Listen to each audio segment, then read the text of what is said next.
Sasa movie inaanza, mama mtu anaitwa Alice anampokea mtoto wake anaitwa Audrey kutoka masomoni. Basi driver akapakia mabegi kwenye gari kisha akapanda ndani ya gari na kuondoka. Mama kabla ya kumpeleka binti yake Audrey nyumbani akamleta kwanza chemba na kumwambia kwamba tutakapofika pale tafadhali fanya kila kitu kama nilivyokuelekeza ufanye. Sawa? Kwa sababu utaenda kujifanya kama wewe ni mfanyakazi wa ndani. Unajua sijawahi kumwambia kuwa nina mtoto. Kwa hiyo nitamwambia wewe ni dada wa kazi mpya nilimleta tuishi naye. Audrey anasema mama, kwa hiyo upo serious na hiki kitu ulichokuwa unaniambia kwenye simu? Hivyo nafikiri mimi nitawezaje kuwa mfanyakazi wa ndani kwenye nyumba ya mamangu? Hii haiaminiki. Mama anasema tafadhali nisikilize. Ote ni mwanaume wa kibiashara na baada ya kumpoteza mke wake ndipo nilipokutana naye na kuingia naye kwenye mapenzi. Na komba kunioa na nikae naye sehemu moja. Kwa hiyo tafadhali mimi nitamwambia kuwa wewe ni mfanyakazi mpya nilimleta ili akae na sisi. Tafadhali binti yangu, nakutaka ufanye hivi kwa ajili yetu kwa sababu sitaki sisi tuipoteze hii nafasi. Tafadhali. Lakini mama, unajua kabisa kwanza ndio nimemaliza masomo yangu. Alafu leo naangukie kuwa mfanyakazi. Mama anasema jamani Audrey, ni kwa muda mfupi tu. Yaani muda mfupi tu. Maisha yametuletea fursa kubwa ambayo itatufanya tuwe na amani na furaha. Tafadhali suluhu tuipoteze, na najua tukishafunga ndoa tu kila kitu kitakuwa sawa na vitu vitarudi kuwa kama kawaida tena. Na nitamwambia kuwa wewe ni mtoto wangu, lakini hiyo ni baada ya kuwa tumeshafunga ndoa. Na ukizingatia hana mtoto. Kwa hiyo kwake haitakuwa ni tatizo kukukubali wewe kama mtoto wake. Na unajua jinsi mama yako nilivyohangaika kukulea mimi peke yangu. Basi mama ni kumuomba binti yake akisema, mimi na wewe tunajua kuwa wewe ni binti yangu na sio dada wa kazi, lakini kwani wewe hujachoka kumuona mama yako akihangaika? Basi Audrey kusikia akakubali akisema nitafanya hivyo kama itakufanya uwe na furaha. Basi mama mtu akamshukuru pale binti yake. Basi mama akamleta mtoto wake Audrey mpaka mjengoni. Mlinzi anaitwa Idosa akawa anawapokea pale. Mama akamwambia mlinzi kuwa ayabebe mabegi kwenye buti la gari na kuyaingiza ndani. Basi akawa anampeleka mtoto wake Audrey ndani. Mlinzi baada ya kuwapeleka mabegi ndani, anaonekana amekaa zake akisema kuwa huyu binti aliyekuja hafanani kabisa kama mfanyakazi wa ndani. Lakini hiyo sio biashara yangu. Ngoja niendelee kufanya kazi yangu. Mara kuna mtu anagonga getini, mlinzi akabaki anashangaa. Kabidi amsogelee. Getini anaonekana yupo kichaa akiwa kashikilia mfuko. Mlinzi akamuuliza unataka nini hapa? Kichaa anasema namtaka binti yangu, ameingia kwenye nyumba mida hii. Nimemwona na macho yangu yote mawili kama hivi. Mlinzi anasema hivyo ni kichaa? Wewe ni mweu? Subiri kwanza, anasema nini? Kweli wewe ni mweu? Kwanza nani alikwambia kuwa una mtoto? Naona mashetani yaliyopo kwenye mwili wako yanacheza na akili yako hii mchana. Sasa nafumba macho yangu nikiyafumbua, wewe umeshapotea hapa. Sijui unanisikia? Ile mlinzi anafoka yule kichaka mng'ata kwenye mkono. Mlinzi ni kelele, toka kwenye geti. Kichana anasema nipe mtoto wangu. Basi ikawa ni kelele pale kati ya kichana na mlinzi wa getini. Basi baada ya mlinzi kumfokea sana yule kichaka ondoka. Mida ya usiku mama mtu Alice akampokea mchumba wake Oti. Basi wakawa Juliana hali pale na nini kama kawaida wapendanao wawili. Kisha mama akamuita Audrey. Audrey. Oti kusikia akashangaa. Audrey? Ndiyo, mfanyakazi wetu mpya. Basi Audrey akafika. Huyu ndo mchumba wangu mzuri. Na huyu ndo Audrey. Audrey unaendeleaje? Nipo sawa bosi. Wewe ni mfanyakazi wetu mpya? Ndiyo, na unakumbuka nilikwambia kuwa kazi hapa nyumbani zinanizidia. Siwezi kufanya kila kitu peke yangu. Oti akakubali. Ndio maana nikamleta ili awe ananisaidia. Oti akasema ni sawa, mimi pia naliunga mkono hilo jambo. Basi mama ni kumshukuru tu pale mchumba wake. Tafadhali vipeleke hivyo vitu kule juu chumbani. Basi Audrey akavipeleka. Mama amefanya hivi bila kujua kuwa huu mpango wake utaenda kumtokea puani. Kesho yake asubuhi Audrey analeta kifungua kinywa mezani. Oti akamsogelea na kupita nyuma yake kishikaji. Audrey akageuka na kumpisha bosi wake akae. Basi Oti akakaa chini. Naona upo makini na mwepesi sana kwenye kazi yako. Kwanza ulilala vizuri? Ndiyo, nililala vizuri bosi. Basi vizuri kwa sababu godoro lako ni kama la kwangu tu ninalolalia. Kwa hiyo ni kama tuilala pamoja. Audrey akabaki anashangaa. Oti akasema ni godoro tu. Wewe umepapenda hapa? Ndiyo, basi vizuri. Leo Audrey anaondoka, Oti ni kumwangalia tu kwenye makalio. Kisha akamuita, Audrey, hebu njoo mara moja. Audrey akarudi. Nilikuwa nimesahau samani, tutaongea hata baadaye. Audrey akatabasamu tu kisha akawa anaondoka. Oti macho ndio yamemtoka akiliangalia tu zigo la dada wa kazi bila kujua huyu ni mtoto wa mke wake mtarajiwa. Basi Oti anahisi mpaka kuchanganyikiwa, ni kucheka tu. Yule kichaa leo tena anaonekana kurudi getini na kuanza kugonga. Mlinzi anasema wewe nani? Ile kuja hivi anashangaa kumuona yule kichaa tena. Basi akalifungua geti. Ni wewe tena? Kwani umelaaniwa? Hivyo uogopi? Yuko wapi binti yangu? Huyu hata baada ya kukupa vitisho vyote bado una kiburi cha kuja hapa.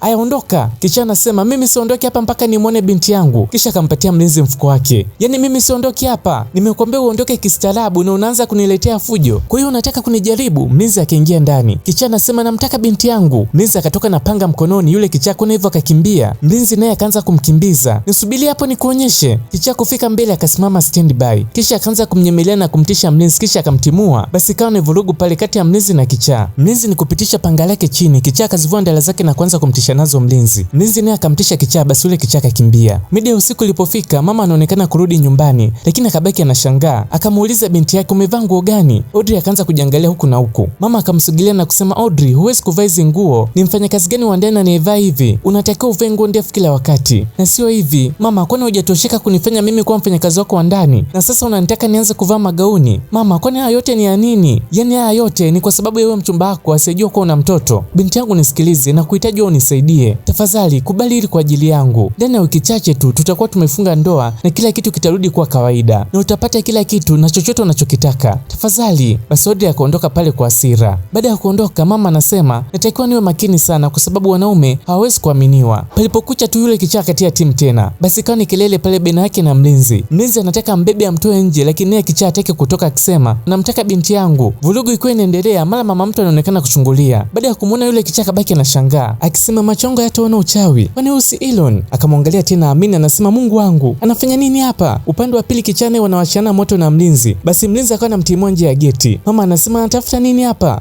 Mungu, siamini macho yangu. Mlinzi alivyorudi ndani, basi mama mtu akamuita. Mlinzi akaja. Sogea na usimame hapa uniangalie. Mlinzi akasogea. Ngoja nikwambie kitu. Siku nitakayomuona tena huyu kichaa kwenye ile eneo, yani hasa hapo getini, jua tena kuanzia usiku na kuendelea hautakuwa na kazi. Sijui umenielewa? Ndio madam. Lakini madam, sio kosa langu, ni huyu kichaa huwa anakuja hapa kila siku kumuulizia binti yake, akisema nimpe binti yake aliyemo humu ndani. Mama mtu akabaki anashangaa. Lakini madam, usikasirike. Kwani binti yake yupo hapa kweli? Hivyo ni kichaa? Hivyo unaumwa? Hapana madam. Tena kuja kumwambia mchumba wangu akufukuze. Yaani tena nikija kumuona yule kichaa kwenye mazingira, hapo ndipo utanielewa. Unafikiri natania, si ndio? Ngoja tena nimuone. Kisha mama mtu akaondoka pale. Mlinzi akabaki tu anashangaa. Mama mtu akaja upande wa pili, amejawa na mawazo kichwani kwake. Ni kwa nini baada ya kumuona yule kichaa amekuwa hivi? Ndio tunapewa story sasa kuwa kipindi cha nyuma Alice alikuwa na mimba ya Audrey. Mume wake Elon alipatwa na ukichaa na kisha akaondoka. Sababu iliyomfanya mpaka awe kichaa tutaijua huko mbele. Basi mama mtu anaonekana anawaza akisema, nilijua umepotea mazima Elon mpenzi wangu. Lakini sasa unaonekana hapa ghafla tu na upo mzima. Na tena bado unakumbuka kuwa nilikuwa na mimba ya mtoto wako.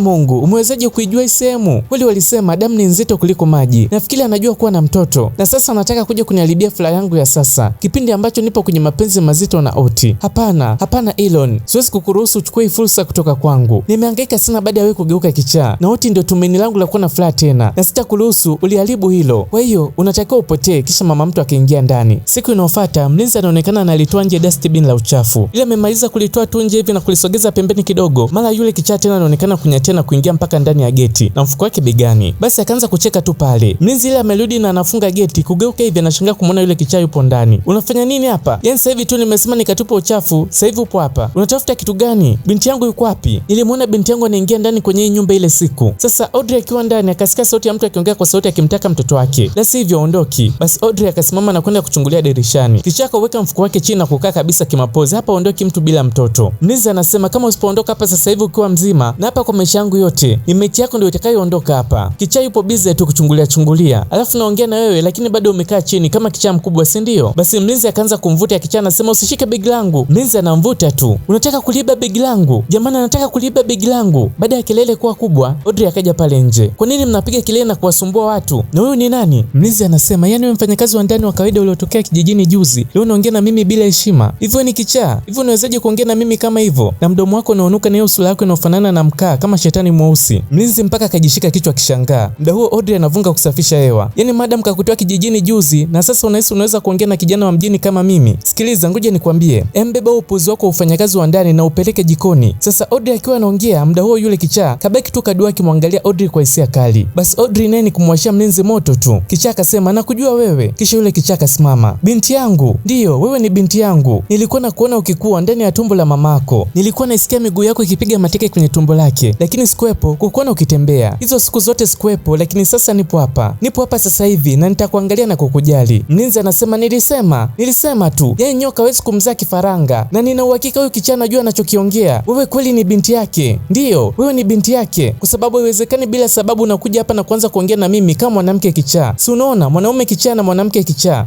Nyamaza, sijui unaongelea nini. Mimi sio binti yake. Na tena uchunge mdomo wako. Kisha Audrey akaondoka zake. Mlinzi ikabidi tu awe mpole na kumwomba yule kichaa taratibu tu ile aondoke, kwa sababu bosi wake au madamu wake wakimkuta hapa itakuwa ni tatizo na anaweza akafukuzwa kazi. Basi mlinzi anasema, utamwona binti yako huko nje njiani, lakini sio hapa tafadhali. Kisha akampatia begi lake akimbembeleza kuwa wewe ni kichaa mzuri. Ayaanza kuondoka Kichaa anasema, ninaondoka lakini nitarudi. Utarudi? Ndio, hakuna shida. Ndio wote wanaotaka kuja wewe njoo, lakini kwa sasa inabidi uondoke. Basi yule kichaa kaondoka, kisha mlinzi akafunga geti. Ulinda ugali wake. Audrey baadaye chumbani akaanza kuifikiria sauti ya yule kichaa ilivyokuwa inamwambia kuwa wewe ni binti yangu. Basi anajikuta anawaza sana kwa sababu baba yake pia amjui na wala hajai kumuona. Leo Audrey anaonekana akimuuliza mama yake kuwa mama, babangu ni nani? Mama anasema binti yangu, tumeshaongea kuhusu ile hapo nyuma na nilikwambia alikufa kwenye ajali ya gari. Basi sawa, ni wapi alipozikwa? Audrey, hapakuwa na kitu cha kuzika. Ilikuwa ni ajali ya ajabu na alisagwa kabisa. Yaani alisagwa kabisa? Ndiyo, lakini mama, ulitakiwa hata ukusanye baadhi ya mabaki yake, hata kama ni kipande cha mfupa, uzike ili niweze kunyosha kidole na kusema hilo ni kaburi la babangu. Nisamee binti yangu, nilikuwa na ujauzito wako. Nilishindwa hata kwenda kwenye eneo la ajali. Kisha Audrey akasema kuna kichaa alikuja hapa na akadai kuwa mimi ni binti yake. Mama kusikia hivyo akabaa. Yaani mwanaume kichaa? Ndiyo, yaani kichaa. Audrey, kwa nini unataka kumwamini kichaa kuliko mimi mamako mzazi? Subiri, wewe unafikiri na kudanganya kuhusu babako? Hapana mama, sio hivyo. Mama mtu akaanza kuvunga kulia. Yaani unamwamini kichaa kuliko mamako? Mama tafadhali usilie. Basi samani. Leo mida ya asubuhi Audrey anaonekana akisafisha mazingira ya ndani. Mara bosi mtu Oti anaonekana akizishuka ngazi. Baada ya kuona zigo la Audrey likitingishika pale sebleni, Oti akajikuta hisia zake zinaenda mbali sana. Basi ni kuliangalia zigo tu huku akiwa akajishika. Mara Audrey akageuka na kumsalimia. Basi Oti akaitikia na kumuuliza madamu wako yuko wapi? Ametoka, ndiyo, lakini amesema ni kuandalie kifungua kinywa. Ndiyo, hiyo inapendeza. Kwa hiyo nikuandalie? Oti akasema hapana, njoo tuongee kwanza. Njoo tukae chini na tuongee kwanza. Audrey akabaki anashangaa. Nikae? Ndiyo, kaa tuongee. Hapana, acha nisimame bosi. Tafadhali kaa chini. Kwa nini unakuwa hivi? Hapana bosi, nipo sawa hapa. Basi Oti akaanza kumbembeleza Audrey akaenee chini. Basi Audrey akakubali na kukaa chini. Sasa sikia, muda huu anamsogelea. Tangia siku ya kwanza umekuja kwenye hii nyumba, nimeshindwa kufocus na mambo yangu. Niwe tu mkweli na wewe. Yaani nakufikiria wewe kila wakati. Sijui kama hili ni sawa au ni kosa. Audrey akasema ni kosa. Ni kosa kivipi? Wewe upo kwenye mahusiano na madamu wangu. Madamu wako? Lakini bado hatujaoana na madamu wako, na hiyo ndo tofauti. Tupo kwenye uchumba lakini bado hatujaoana. Alafu nina hisia kali juu yako. Hapana, utakiwi, nina boyfriend. Una boyfriend? Ndiyo boss. Sitegemee msichana mzuri kama wewe usio na boyfriend. Na hata kama huna boyfriend, basi vijana wote huko nje ni vipofu. Ndio maana mimi ni mwanaume, kuna utofauti. Na mwanaume anapokushika anakushika kwa uzoefu. Audrey akawa nakataa tu. Basi sawa, ngoja niende kazini. Ile Audrey anajirekebisha, mchizi ndo anadata kabisa. Basi akamwambia pale vimaneno kisha akaamka. Nitakuona pindi nitakapokuwa nimerudi. Audrey akasema sawa. Ile Audrey anaendelea kusafisha, Oti macho amemtoka tu. Kisha akageuka na kuanza kuondoka. Baada ya kutoka, Audrey akaanza kulalamika, hii ni mitihani gani sasa? Baada ya wiki kadhaa kupita, leo mama mtu anaonekana kutoka. Basi akamwaga pale binti yake ambaye kamfanya dada wa kazi humu ndani kisha kuondoka. Baada ya kutoka tu, Audrey akaanza kumchungulia kama ameondoka kabisa. Kisha akaja na kuchukua simu yake na kumpigia simu Oti na kumwambia kuwa ameshaondoka. Oti akasema sawa, nakuja muda sio mrefu. Audrey akasema sawa. Wewe inamaanisha kuwa Audrey kaamua kumsaliti mama yake kwa mchumba wake. Basi Oti anaonekana kumpeleka shopping Audrey ili kupalilia penzi lao. Leo tena mama mtu kachukua vitu vya mchumba wake Oti anavipeleka chumbani. Oti akamuita Audrey. Audrey akaja na wakakumbatiana kimaaba. Mixa mabusu mengi pale sebleni. Kisha Oti anasema wewe ndio kila kitu kwangu. Sijui nitafanya nini bila wewe. Basi wakaona peana tu maaba pale. Mara mama mtu akamuita jamani mpenzi. Ndio Audrey akakimbia. Jamani mpenzi, njoo chumbani na unisaidie. Unanitaka nije chumbani? Ndiyo tafadhali. Sawa, subiria na kuja. Muda huo anasubiria mjomba wake atulie. Basi sawa, nakuja. Kisha akaelekea chumbani. Mida ya usiku Audrey akiwa amelala chumbani, mara Oti anaonekana kuingia chumbani kwake na kufunga mlango. Basi akamsogelea pale kitandani. Audrey kushtuka, anamwambia mpenzi, unafanya nini? Oti anamwambia kuwa nilitaka kuja kukuona. Audrey anasema kwa nini unafanya hivi? Vipi kama madam akisupo huku? Oti anasema amelala, isitoshe ni nyumba yangu. Mimi ndo mfalme wa hii nyumba. Basi Audrey ni kufurahi tu. Kwa hiyo sinyati kuja huku, na kuja kwa sababu ni nyumba yangu. Audrey akamnyamazisha. Oti anasema niweza hata kupiga kelele. Basi Audrey ni kumzuia tu, usiniingize kwenye matatizo. Basi wakaanza kupiana juisi ya tango pale. Kesho yake tena mida ya usiku Oti anakuja chumbani kwa Audrey, anamkuta Audrey amenuna. Baada ya kumbembeleza aseme kinachomsibu, Audrey anasema sijisikii huru tena hapa. Unamaanisha nini? Kwani kuna kitu kimetokea? Angalia, kama unataka tuendelee kuwa kwenye haya mahusiano, basi unatakiwa nitafutie nyumba yangu mwenyewe, kwa sababu siwezi kuwa mfanyakazi wako wa ndani na bado kuwa girlfriend wako kwa wakati mmoja. Kwa hiyo ni bora unitafutie nyumba yangu mwenyewe, bila hivyo tunaachana. Oti anasema kwa ni nyumba tu ndio unayohitaji? Hicho tu ndio kitu kinachokufanya ukasirike? Audrey anasema ndio, nahitaji nafasi yangu mwenyewe. Siwezi kuishi kwa amani kwa kuwaza kuwa madamu wangu anaweza kuingia hapa na kutufumania tupo pamoja. Ndio maana nataka sehemu yangu mwenyewe. Basi Oti akasema nitaenda kukununulia nyumba. Basi Audrey baada ya kusikia hivyo akafurahi sana. Oti anasema nakupenda sana. Yaani wewe ni kila kitu kwangu. Kweli? Ndio, na kwenye birthday yako ndio nitakapokupeleka kwenye nyumba yako. Basi Audrey ni kufurahi tu, kisha akaanza kumpiga mabosi pale Oti. Oti anasema hiki ndio nilikuwa nategemea kipindi nilipokuwa naingia chumbani. Basi Oti akaamka na kumwambia Audrey kuwa autazame ukuta. Audrey naye akatii. Ilipokucha asubuhi leo tena yule kichaa karudi. Basi wakawa wanapelekeshana hapo na mlinzi. Kichaa anasema niache, siondoki bila binti yangu. Mara Oti anaonekana kufika. Anasema wewe ni nani? Kwani na wewe ni nani? Hebu angalia huyu kichaa. Umefuata nini nyumbani kwangu? Unatafuta kitu gani? Kichaa anasema nilimwona binti yangu akiingia kwenye hii nyumba siku kadhaa nyuma. Kwani wewe ndio mmiliki wa hii nyumba? Hivyo unaongea upuzi gani? Hebu mtoe nje haraka. Mlinzi akamshika, anasema niache. Nataka kumuona mtoto wangu. Oti naye anamwambia mlinzi kuwa amtoe kichaa nje ya nyumba yake. Basi kichaa akasema basi niache naondoka. Basi akabeba mfuko wake kisha akaondoka. Sasa baadaye Oti anamkuta yule kichaa mtaani amekaa. Basi akamsogelea na kuanza kumwambia kuwa ni vyema nimekutana na wewe. Na kuona umepumzika na najua una hasira. Lakini nilikuwa nataka tukae tuongee. Yule kichaa anakataa, anasema nataka nikae hapa mpaka pale binti yangu atakapopita. Oti anasema binti yako? Sawa, lakini mimi binti yako simfahamu. Lakini hem tuongee, naweza kupata njia kukusaidia kwa sababu sipo hapa kukuumiza au kuchukua kitu chochote kutoka kwako. Leo mama mtu Alice anakuja na kumuuliza Oti kuwa je, umemwagiza Audrey sehemu? Oti anasema hapana, kwani kuna shida gani? Nimekuwa nikimwangalia kila sehemu kwenye hii nyumba sijamuona. Oti anasema labda ametoka tu, jaribu labda kumpigia simu. Mama ni kulalamika, anawezaje kuondoka bila kunitaarifu? Basi Oti akachukua simu yake na kujaribu kumpigia, lakini simu ikawa haipatikani. Kwani kinaendelea nini? Mimi pia sielewi. Kwani umemwangalia chumbani kwake? Alice anasema nimemwangalia pote hayupo. Basi wakatoka kwenda kumtafuta. Kuingia chumbani kwake, kwenye kabati hakuna hata nguo yake moja. Kaondoka na nguo zake zote. Wakaja kwa mlinzi na kumuuliza je, umemwona Audrey? Mlinzi akajikuna kichwa kisha akasema kiukweli mimi sijamuona Audrey. Unamaanisha nini hujamuona? Kazi yako si ni kulinda haya mazingira. Wewe si mtu wa ulinzi? Bosi, kiukweli sijamuona, lakini mida asubuhi nilienda nyuma ya nyumba kuchukua mafuta ya diesel. Baada ya kurudi nilikuta geti lipo wazi, labda ni yeye ndo alitoka. Alice anasema Mungu, kwa nini amefanya hivi? Mbona sijamkosea kitu? Basi Oti akawa anambembeleza pale na kumwambia kuwa kila kitu kitakuwa sawa. Ngoja ajaribu kumwangalia mtaani kama atamuona. Baadaye Oti anarudi nyumbani, Alice akamuuliza kama amempata. Oti akasema hapana, sijafanikiwa kumuona. Lakini kwani mlifokiana kabla yeye kuondoka au labda hata kaugomvi kadogo? Mama mtu anasema hapana, tujafokiana wala kugombana hata kidogo. Ni amepotelea tu hewani. Oti akasema lakini kwa nini una wasiwasi sana? Eti kwa nini umechanganyikiwa sana kutoonekana kwake? Penzi, kwa nini unaniuliza swali kama hili? Yule ni mtoto wa watu. Kweli hiyo ni pointi nzuri, ni mtoto wa watu. Sasa unaonaje umpigie mamake na umjulishe kinachoendelea? Labda amerudi kijijini kumuona mamake. Mama mtu anasema mamake ana simu. Ningekuwa nimeshampigia. Kisha Oti akasema je, labda kuna kitu ambacho unataka kuniambia au labda cha kuniambia? Kitu cha kukuambia? Ndio, kitu chochote kinachopaswa nikijue. Kwa hiyo unafikiria mimi ndio chanzo cha yeye kuondoka?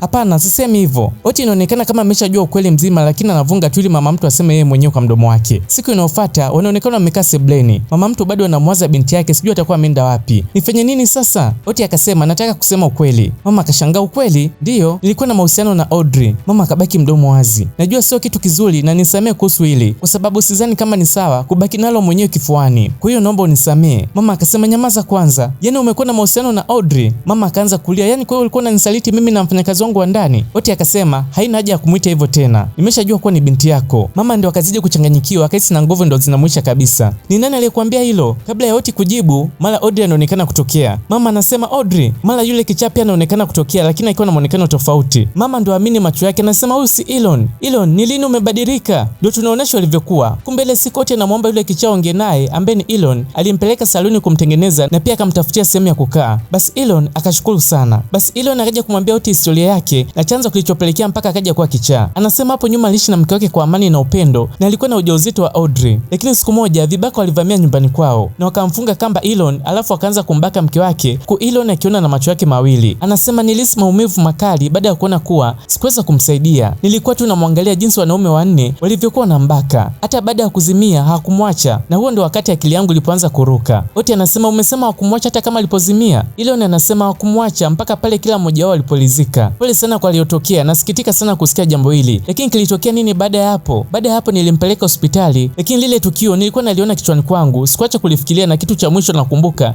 niliondoka na kumwacha. Alice, naomba unisamee. Haikuwa nia yangu kukuumiza na kukupatia maumivu. Unajua jinsi nilivyo. Nilitokea kuvutiwa naye na nikashindwa kujizuia. Mama mtu akasema ni sawa, kiukweli siwezi kukulaumu. Nilitakiwa nikwambie ukweli. Labda kama ningekuambia ukweli kuwa ni binti yangu, na uhakika mambo yangeenda tofauti. Nisamee. Audrey, pia nisamee. Nisamee kwa kukufanya mfanyakazi wa ndani. Lakini nilifanya hivyo sio tu kwa sababu nataka kuwa na Oti, lakini pia kwa sababu sikutaka kumpoteza kama jinsi nilivyompoteza babako. Huyo nisamee sana. Ni sawa mama, mimi nimekusamee. Na pia unajua nakupenda sana, sipendi kukuona unalia, na pia nielewa sababu ya matendo yako. Na pia nisamee kwa makosa yangu. Sikutaka hayo yote yatokee. Nisamee sana mama. Lakini nahisi ni mipango ya Mungu ili tu nikutane na babangu. Na huo ndio unakuwa mwisho wa movie yetu. Subscribe na turn on notification bell ili tuweze kukutana katika video nyingine. Bye.